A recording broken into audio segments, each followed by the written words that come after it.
చేసే ఇన్వెస్టిగేషన్స్లో ముఖ్యంగా colonoscopy, CT scan అనేవి చాలా ఇంపార్టెంట్ ఇన్వెస్టిగేషన్స్.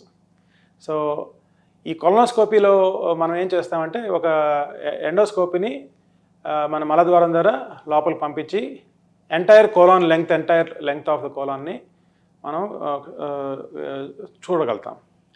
సో ఇలా చేసే ప్రక్రియలో ఈ ప్రాసెస్లో ఎక్కడైనా మనకి అనుమానాస్పదంగా ఏదన్నా లీజన్స్ కనిపిస్తే వాటిల్ని చిన్న ముక్క పరీక్ష అంటాము, దాన్నే ఇంగ్లీష్లో మనం బయాప్సీ అని అంటాము.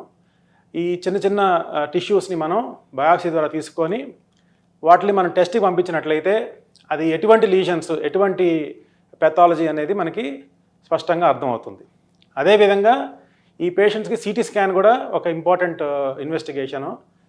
ఈ సిటీ స్కాన్లో మనకి ఎక్కడైనా స్ట్రిక్చర్స్ అంటే టైట్ పేగు ముడతపడడం కానీ, లేదా ట్యూమర్స్ ఏదైనా మనం ఐడెంటిఫై చేయని ట్యూమర్స్ ఏదైనా ఉంటే అవి బయటపడడం కానీ, ఎక్స్టెంట్ ఆఫ్ ద ట్యూమర్స్ అది ఎంతవరకు స్ప్రెడ్ అయినాయి అనేది కూడా మనకి స్పష్టంగా సిటీ స్కాన్ ద్వారా తెలుస్తుంది.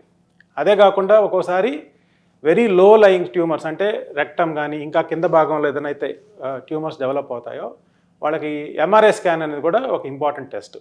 సో ఈ 3 టెస్ట్స్ మనకు కానీ అందుబాటులోకి వస్తే మనం ఆ ప్రాబ్లం ఏంటో ఖచ్చితంగా ఐడెంటిఫై చేయొచ్చు. దానికి తగ్గట్టు అవసరమైన శస్త్రచికిత్స కూడా చేయొచ్చు.